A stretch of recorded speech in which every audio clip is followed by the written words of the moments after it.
Hello everyone, তো তোমরা সকলে কেমন আছো? আশা করছি তোমরা সকলে খুব খুব খুব ভালো আছো। তো আজ আমি তোমার জন্য বানিয়েছিলাম বিরিয়ানি রেসিপি। 2 কিলো চালের বিরিয়ানি।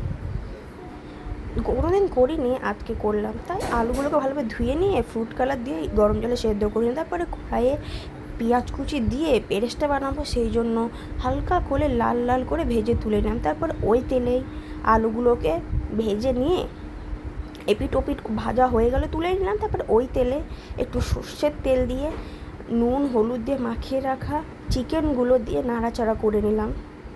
দেখতে পাচ্ছ দিক ভাজা হয়ে গেছে। তারপর ওইগুলো তুলে নিলাম। তারপর ওখানে তেজপাতা, শুকনো লঙ্কা, জিরে, দারচিনি দিয়ে ফোড়ন দিয়ে পেঁয়াজ কুচি দিয়ে নাড়াচাড়া করলাম। তারপর পেস্ট করে রাখা মশলাগুলো দিয়ে পরিমাণ মতো নুন হলুদ দিয়ে নাড়াচাড়া করছি। দেখতেই পাচ্ছ তেল ছেড়ে এসছে। এবারে ভেজে রাখা চিকেনগুলো দিয়ে দিলাম। ভালোভাবে কষিয়ে নিয়ে সেখানে কিছুটা গরম মশলা দিয়ে নিলাম। দেখতেই পাচ্ছ মাংসগুলো ফুটছে। এরপর ভেজে রাখা আলুগুলো দিয়ে ভালোভাবে নাড়াচাড়া করে নিলে দেখতে পাচ্ছ মাংস রেডি। তারপর এইখানে বিরিয়ানির হাঁড়িতে ঘি মাখিয়ে রেখে এই কষানো মাংসগুলো দিয়ে দিলাম। তারপর রাইস চারিদিক থেকে ছিটিয়ে দেখতেই পাচ্ছ কিছুটা রাইস কিছুটা চিকেন দিয়ে আবার রাইস দিলাম। তারপরে আবার চিকেন দিয়ে রাইস দিয়ে দিলাম। তারপরে পেরেস্টটা ছিটিয়ে গোলাপ জল, কেওড়া জল, মিঠা আতর, তারপরে ফ্রুট কালার দিয়ে দিলাম।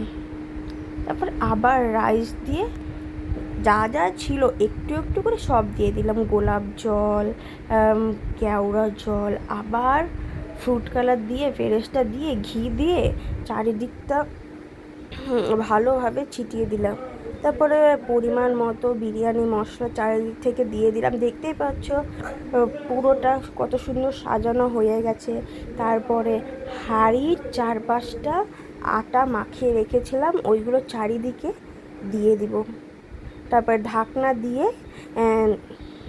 ওভেনে চাপিয়ে দিলাম দমের জন্য।